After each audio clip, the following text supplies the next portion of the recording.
finely sharpened. Upadade, he took up.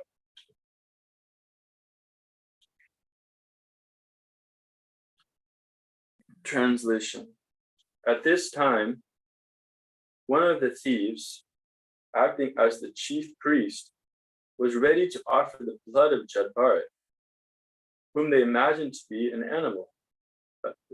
Whom they imagined to be an animal man, to the goddess Kali to drink as a liquor. He therefore took up a very fearsome sword, which was very sharp, and consecrating it by the mantra of Bhadrakali, raised it to kill Jadbharat.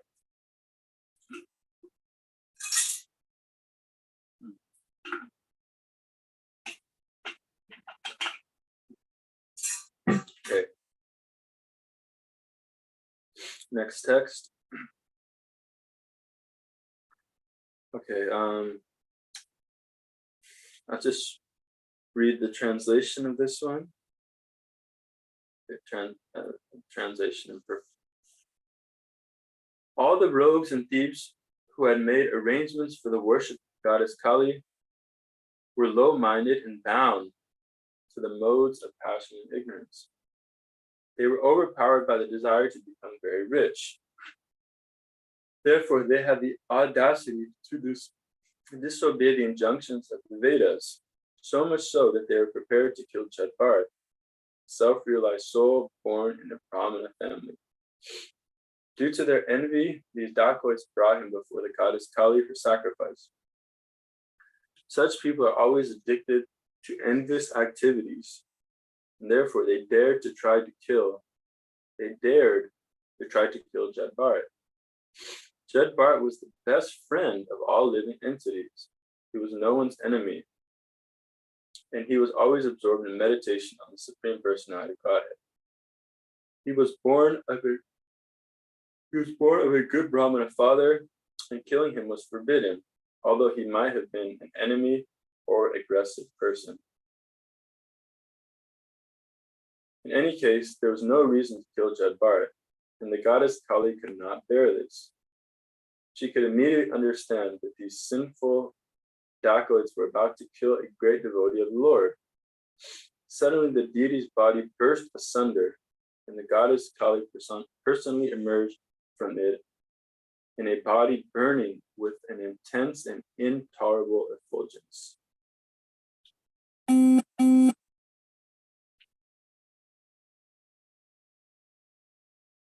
Okay, so we're all right.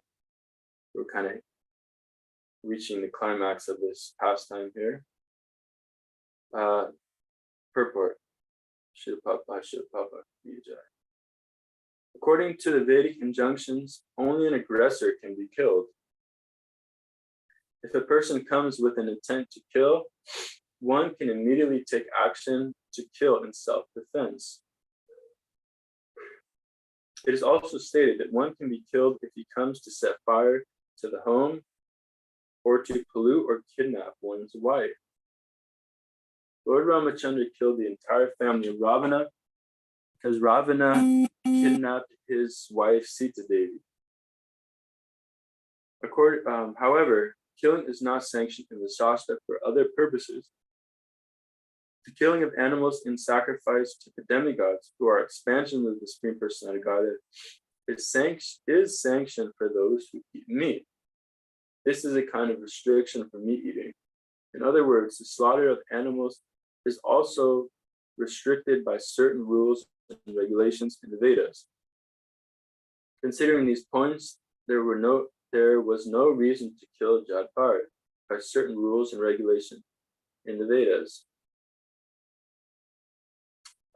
Let me read that again. In other words, the slaughter of animals, considering these points, there was no reason to kill Jadbharat, who was born in a respectable, highly exalted Brahmana family.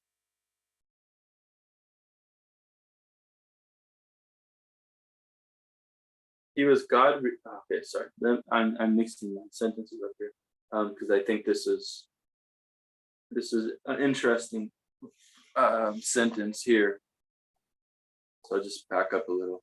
So in other words, Prabhupada saying in the purport. In other words, the slaughter of animals is also restricted by certain rules and regulations in the Vedas. Considering these points, there was no reason to kill Jad Bharat, who was born in a respectable, highly exalted family.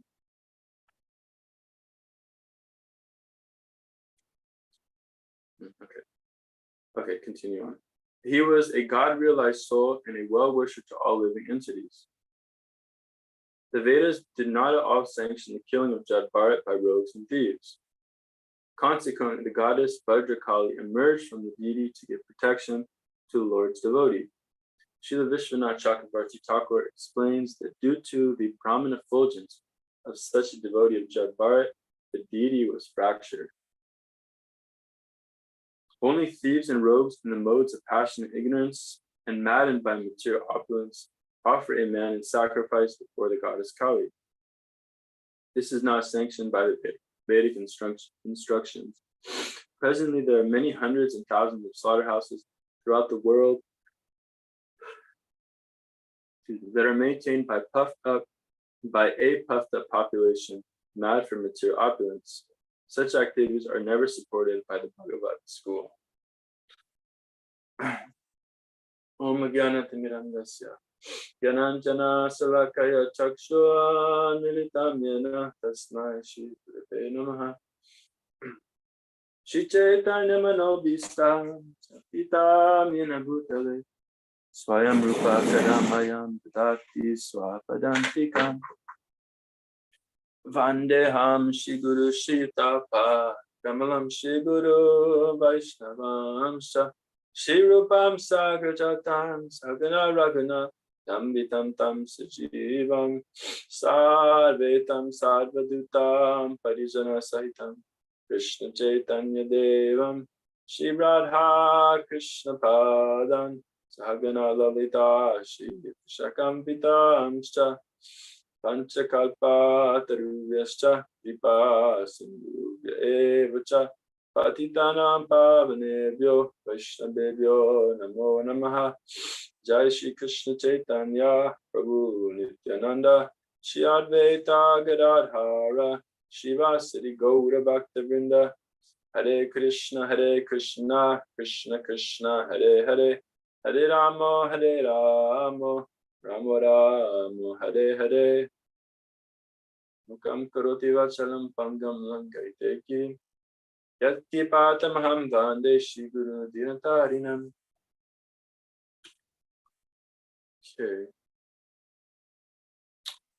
Okay, so again, welcome devotees for today's Bhagavatam class. Continuing this very dramatic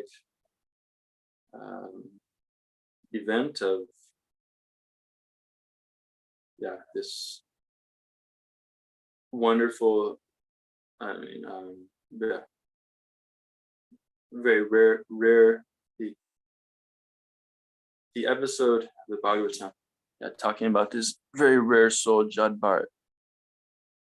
And of course, this is a bit of an extreme event that's taking place. These dacoits are trying to offer him to goddess Kali for material opulence.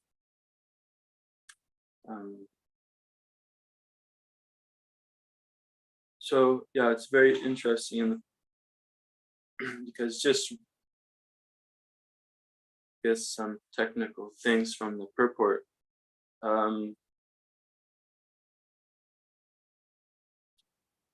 So it looks like, we can take it from this purport that the sacrifice to goddess Kali it's prescribed.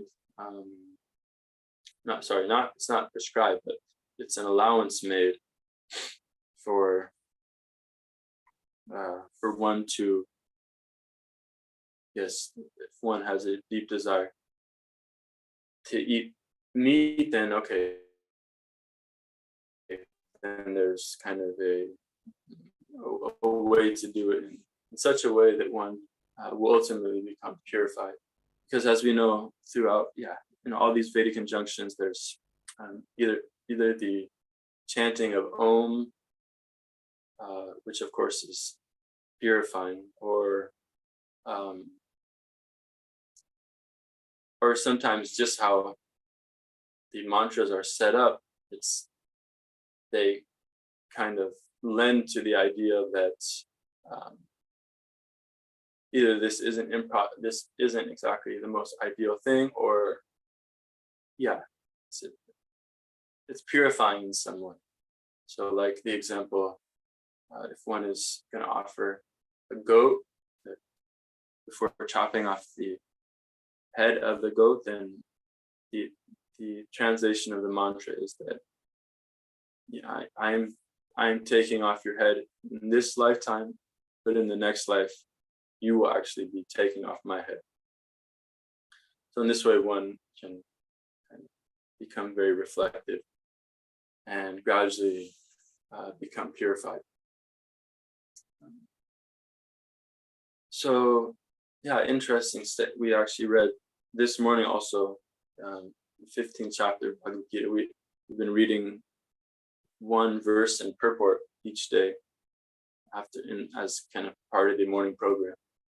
And today the point was being made that lots of spiritual advancement, something Prabhupada was saying, there's an immense amount of spiritual advancement that can be made just by realizing this fact that Krishna is the source of fire. Krishna is the source of the moon, and I believe I think in the purport it says electricity, fire.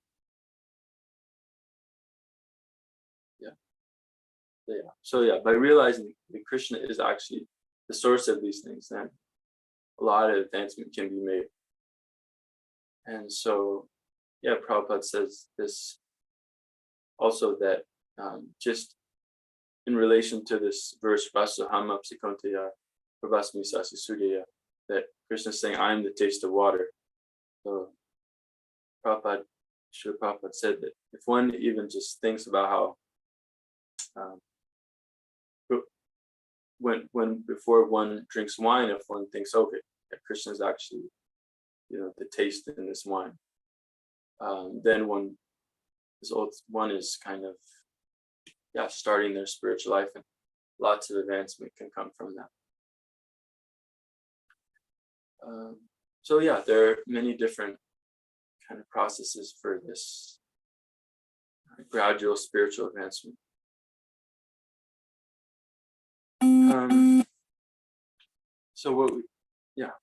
Back to this. So we see that, offering of other living entities. So this is an allowance that's made. But of course, these dacoits took it too far.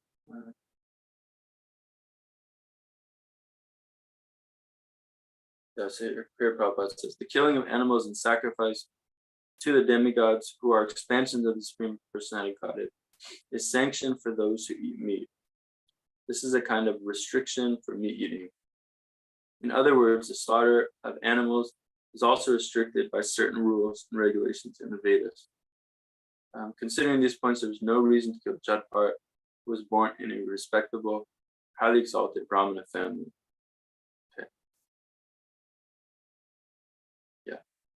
So, what to do? They thought, okay, here's this very simple guy who's just, out in the field. He's just clearly like a very kind of dull, unintelligent personality. So they thought, okay, it's okay to offer him, because he's just like a man-like animal.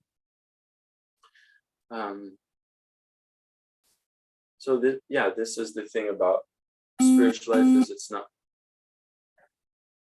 it's not always so obvious from an external point of view, one's spiritual stature. So like this pastime where with Pundrik Vidyanidhi and Gadadhar Pandit, where he was thinking someone brought Gadadhar Pandit to see this Pundrik Vidyanidhi, and saying that, oh, this is this great soul, and you should come see him. And then when they went, Gadadhar Pandit saw that Pundrik Vidyanidhi, he was like dressed in very opulent clothes. He was had his hair very, almost excessively sculpted like that, and he was, being worshipped on this high chair. So he was thinking, wow, I'm not sure about this guy, You're saying he's a great soul, but I don't know. And then what happened then? They took a peacock fan, or sorry, some mantras were chanted, glorifying the Supreme Lord, and then by hearing these mantras, then Pundrik Vidyanidhi fell down in ecstasy, remembering the Supreme Personality of Godhead, started exhibiting very high levels of ecstatic symptoms in Krishna consciousness. So then, Gadadhar Pandit could see, oh my God, this is actually a great devotee. And by custom, one of the ways to nullify the offense to a great soul like this is to accept them as one spiritual master. So, so Gadadhar Pandit did this. And of course, Gadadhar is Radharani, the pleasure potency of the Lord, and Pundrik Vidyanidhi in his last life was Vrishabhanu, so the father of Radharani. So anyways, it's not always so obvious who these great souls are. And you can see that, but the point is being made here, that this is never allowable, such killing of personality with these traits. And so much so was it not allowable that the goddess Kali herself came out. And we'll see. I don't want to spoil it. Of course, most of us know the story, what happens. But so this is the potency of the pure devotee. He was the best friend of his. So there's this nice description here. He was the best friend of all living entities. He was no one's enemy. He was always absorbed in meditation on the Supreme Personality of Godhead. And interesting enough, it said even though he might have been an enemy or aggressive person, then still there was no kind of, still wouldn't have been proper to mistreat such a living entity.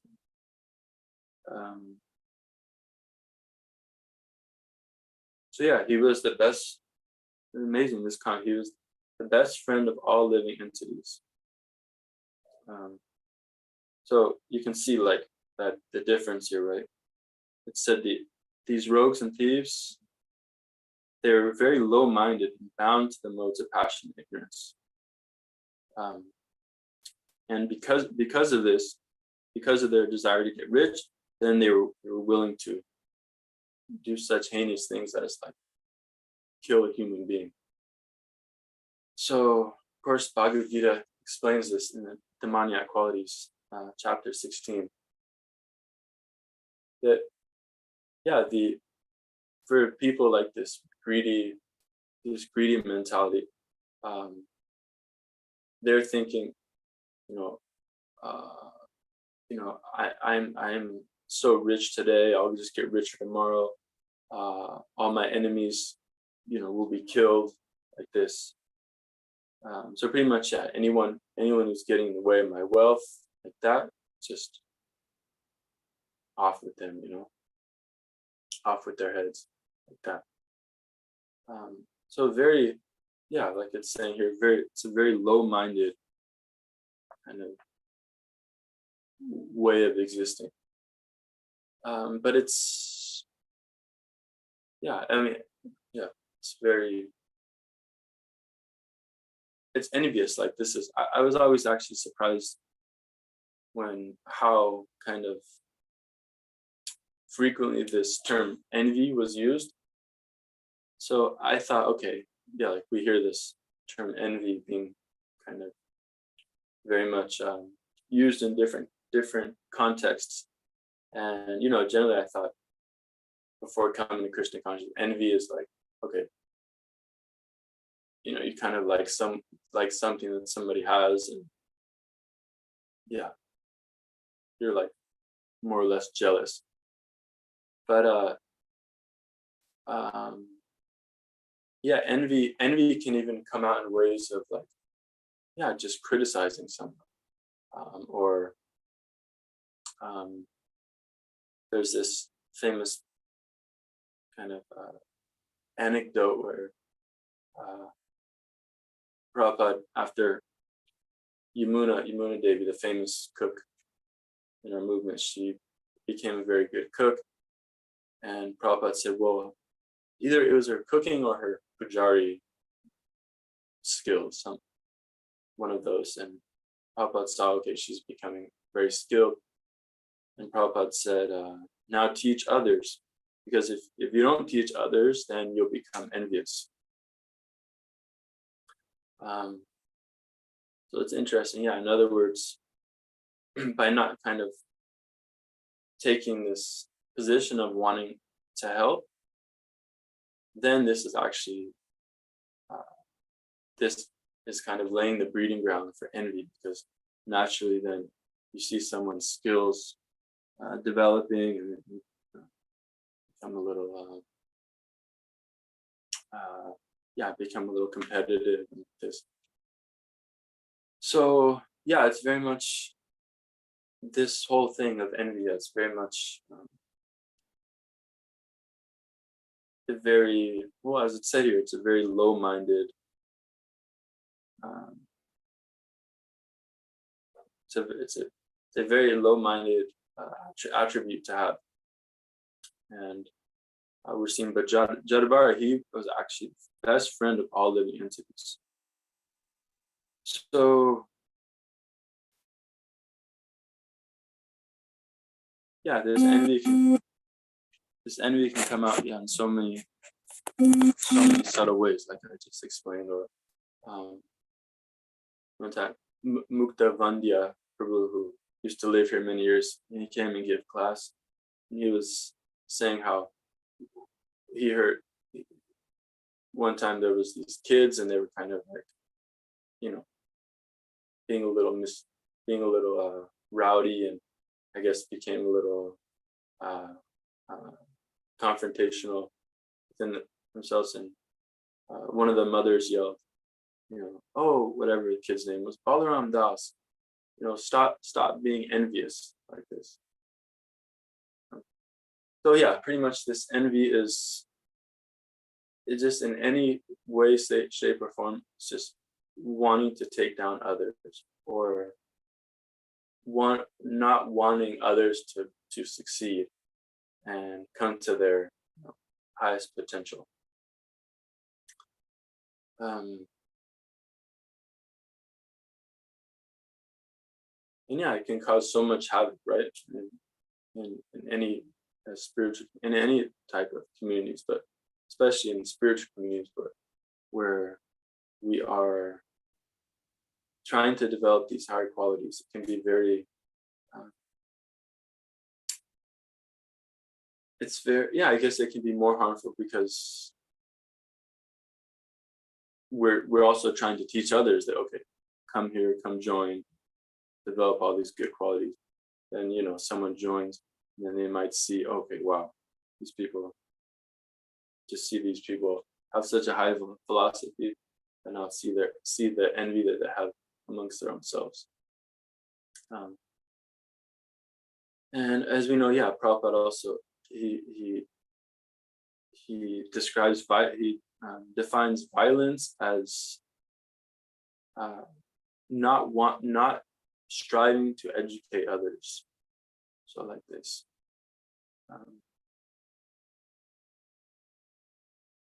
And even we hear that, actually we hear descriptions about how you can be envious of your own self. So of course that's referring to our real self, the soul. So in other words, we're committing violence. Shisha Upanishad describes Atmaha, so killer of the soul.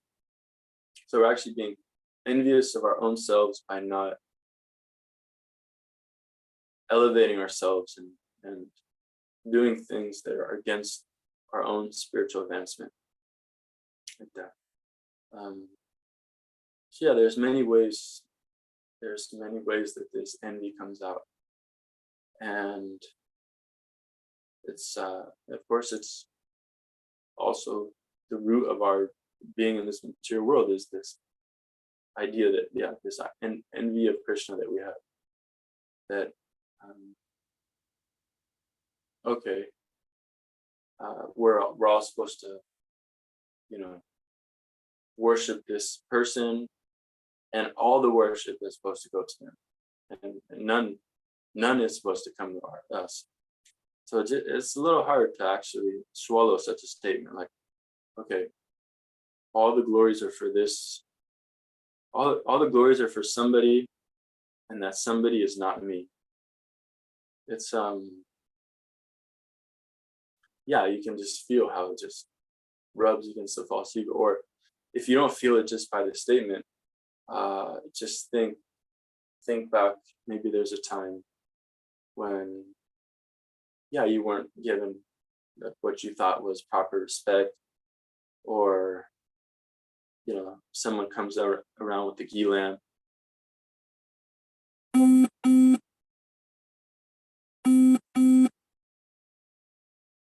Someone comes around with the ghee lamp and they give it to somebody, they go out of their way to give it to somebody who's junior to you.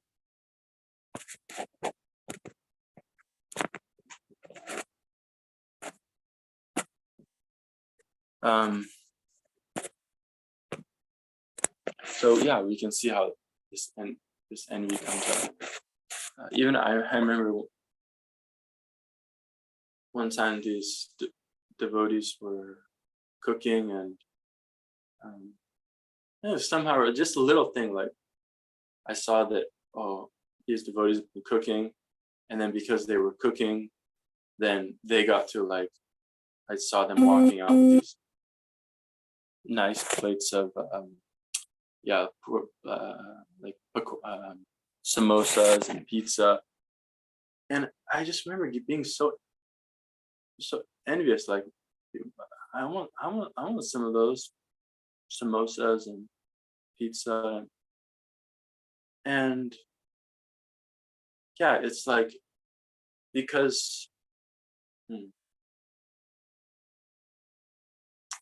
don't know. Anyways, I just remember this very tangible experience of feeling this envy welling up inside, like, why not me? Why not me?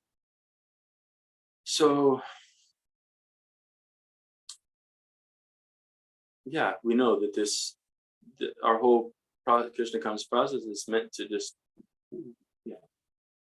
weed out these things, and weed out these negative qualities that we have that are ultimately preventing us from knowing Krishna. So it's such a practical thing that, okay, it's not just that one can worship Krishna on a pure level, by carrying all the baggage and conditioning that one has. No, one has to purify these things, and it's obvious because, these negative qualities, they obviously will divert one's worship and convolute one's worship and make one's worship less pure.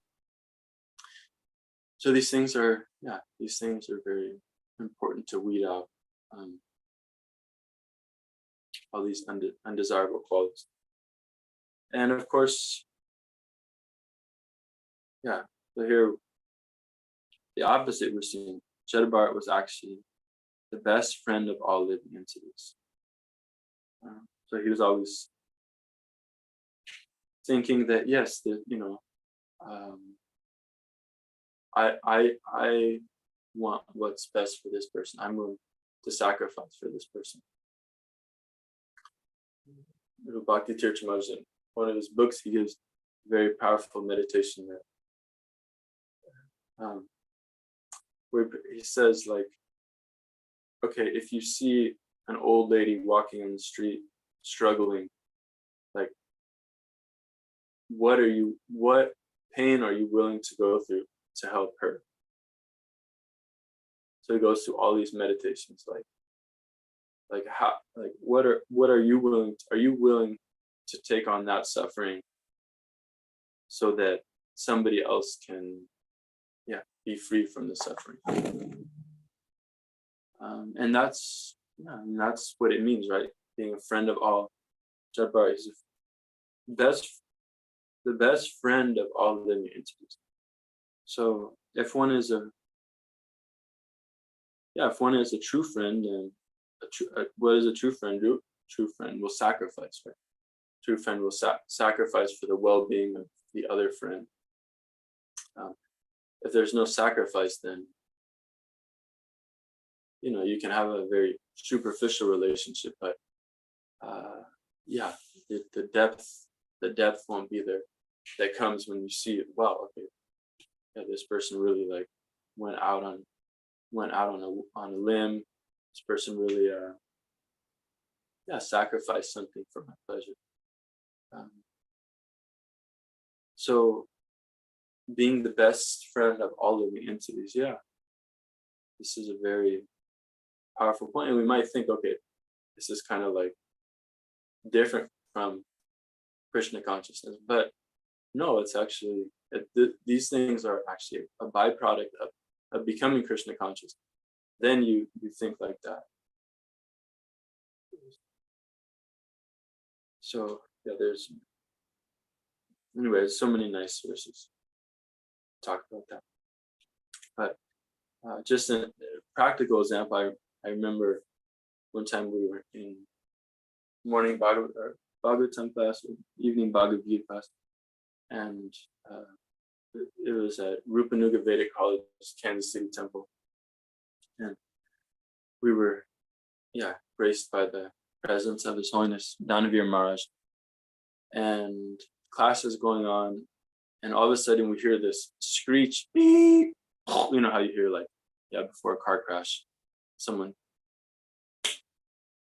presses on the brakes, and then beep, you hear them screeching across the road, and then you hear the collision. So we heard that out of the window, and Maharaj was immediately go check, go see what happened, go make sure they're all right. So it was immediate, it was very spontaneous. One might think in an immature stage, oh, we're listening to Bhagavatam class, this is more important, whatever. People don't matter like this.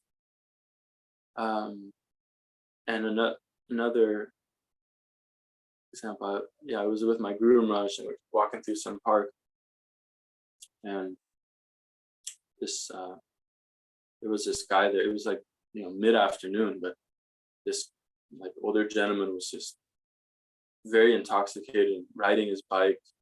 I mean, I don't know if you can even call it riding his bike. More like just yeah, just like, swerving back and forth, just barely staying up, and then finally he lost balance and fell over. And then yeah, Maharaj went up to him. He's like, "Are you okay? Are you okay?" Um, and would have actually, from what I could see, sacrificed a lot to help that person. So it's it's interesting in an immature. I mean, definitely in my immaturity, and I'm still having a hard time understanding these things. But the tendency is to think, oh yeah, service to Krishna is the most important thing, and these other things, this is like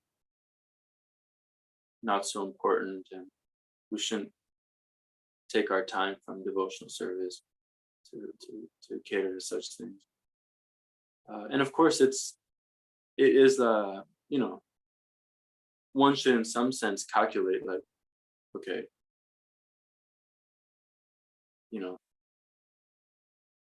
the best good obviously is to, like it said, you can give someone, I think this is kind of not the most kind of crude example. You can give a man fish, or you can teach him how to fish. So obviously, you teach someone, you can feed someone, or you can teach them how to grow their own food.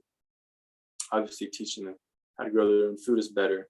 So in the same way, taking care of one's ultimate problem in life, their lack of Krishna consciousness, this is the topmost thing. But at the same time, we see from the example of these personalities that they're this natural compassion for all living entities comes up, and it becomes like a spontaneous thing where if someone's suffering, I want to help them. I just heard recently the story that when Prabhupada was walking with some disciples, and they saw some like homeless man and very unfortunate situation, and the devotee told Prabhupada, sometimes when I see these people I feel sad. And he was saying it in a way like, like I should be purified of these thoughts. And Prabhupada said, only sometimes. So in other words, this isn't a deviation, it's actually a byproduct. Is this idea of becoming non-envious, becoming a friend of all living entities. So these anarthas are they're just icky, it's like it's just icky to have. It's like if you sometimes if you doing some cleaning or something, you might get like some grease on your hands. You're not going to want to walk around all day with that grease in your hand, because it's icky and it's going to stick on other things, and like people are going to look at you funny. It's just uncomfortable to have. So same thing with these anarthas. These are just very uncomfortable things to be carrying around with us. So these things have to be purified, and Cheto Darpana Marjana, the Sankirtan process is how to purify these things. So like Nasta Presha Bhadrishu Nityam Bhagavata Sevaya, that by daily reading, attending class on Srimad Bhagavatam, hearing Srimad Bhagavatam, then these things are purified away. So applying the pressure gun of the devotional process. And one might say, well, sometimes I don't know. sometimes I see devotees that even after so many years, they still might be exhibiting these things, and they still, they're clear. They still have the grease on their hands, So what's up with that? Even though it seems like they were applying this process, but like I said, it's hard to tell what, from the external point of view, it's hard to tell what one's kind of internal makeup is. But it's I feel if I can probably say that, I feel like it also takes a very conscious effort to apply the process, but also know why one is applying the process. Like we hear Rupa Goswami saying tat tat karma pravartana. So it's actually not advised that one follows the rules and regulations just for the sake of following them. Of course, it's good. Okay, if you do all the devotion things, go in Mangalarti, read like this, then eventually, these things will help. But at the same time, this kind of seems like it takes also a very conscious effort that, okay,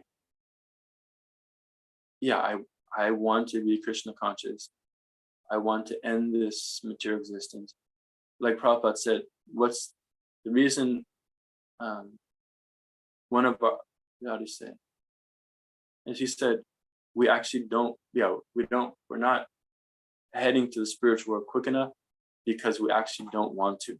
We actually don't want to go to the spiritual world.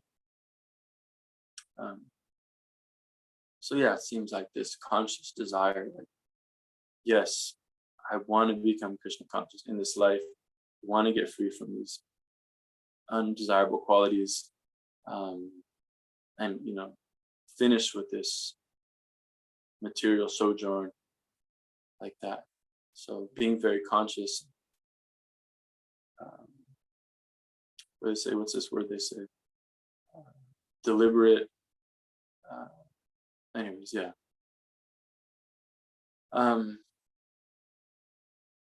seems very important.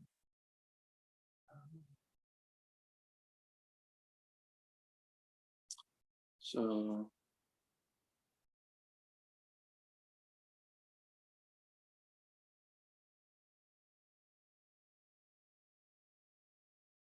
I was gonna bring there. So there's this verse. Sorry, I wish I knew the verse, but it's very much the verse is saying that even if if one is determined not to be a devotee, then okay, you won't be a devotee. If someone knows this verse and can post it, that would be very nectar. It's a great verse, but pretty much the verse is saying, if one is determined not to be a devotee, then it doesn't matter. Even if one goes to all these high conferences, even if one does this, that, if one doesn't have this determination to be a devotee, then none of these things will matter. I think we can take from that okay, we're doing all these things, but it has to be also this conscious effort that, yes, I want to be a devotee. I want to go to the spiritual world like that. Okay, so I think I'll stop there. A few minutes left. If anyone has anything they'd like to add.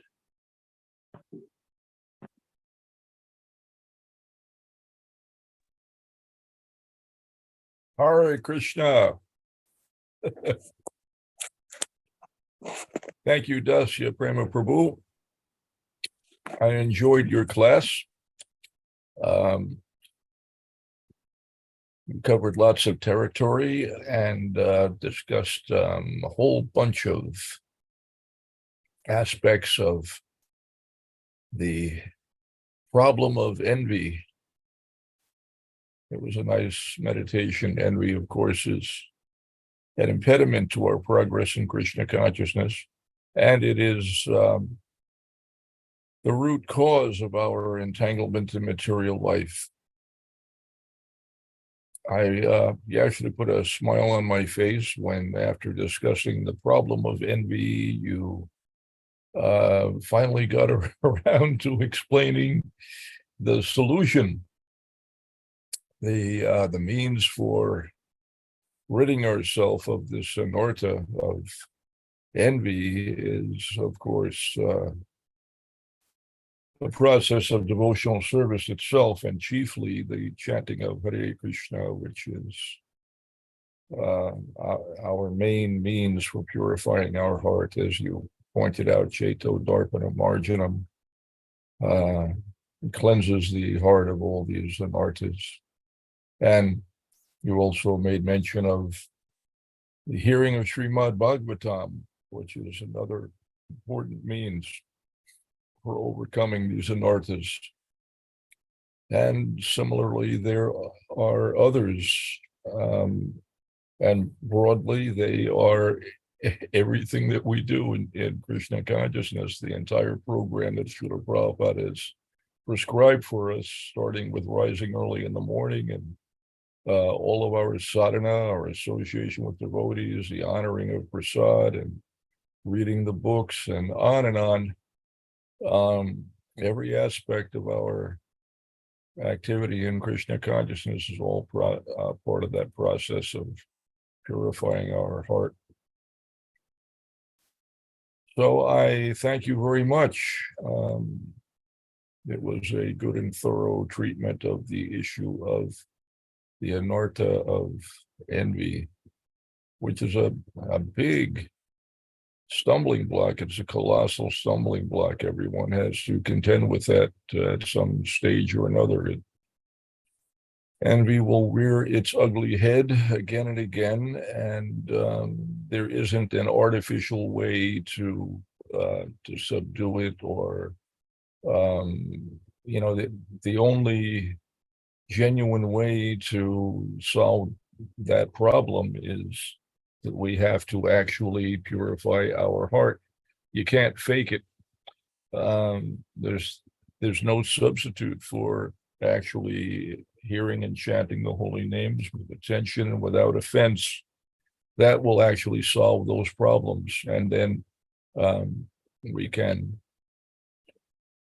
have our original pure condition of Krishna consciousness restored, and in that condition we can actually be a friend, a well-wishing friend to every living entity without any element of envy, the sorts of competition that are characteristic of pretty much everyone in the material world. Non-devotional life means everyone is competing with everyone else. Everyone is envious of everyone else. And as you pointed out, even there is envy of the self. And because we're envious of the super self, Krishna is the supreme enjoyer. As soon as we want to become the enjoyer, then immediately there's envy. Krishna is the object of everyone's adoration, but we want to enjoy that kind of position. So envy arises when we have our original nature of pure Krishna consciousness covered over in various ways by material coverings, contaminated consciousness. Simply chanting Hare Krishna fixes that problem easily, quickly. But we have to chant with attention and without offense, and then the results are very quick. Or it can take a very long time if we are inattentive in our chanting or we commit offenses. But that's our main process, and so we are known as the Hare Krishna people. Srila Prabhupada says, it's our thing, it's what we do. We chant Hare Krishna, it's our whole thing. that alone is sufficient to accomplish every important and desirable thing, which means it's simple. It can be simple. We can make it complicated, but it can be very simple. We just simply have to chant Hare Krishna, and we can solve all the problems of life just by doing that. Everything else is subsidiary and comes, everything will fall in line automatically if we can just restore our Krishna consciousness by hearing and chanting the Lord's holy names. It's a natural process, and it's joyfully performed. So thank you again, Prabhu. Hare Krishna. Thank you so much, Dr. Prabhu. Appreciate everything that you shared. Okay, so it's 8:01. Yeah, I should step away. I was going to New York today, drop off vegetables and stuff. But yeah, so thank you all very much for attending. Grantha Srimad Bhagavatam ki jai, Srila Prabhupada ki jai, Kirtanagari Gaura Bhakta Vrinda ki jai. Hare Krishna.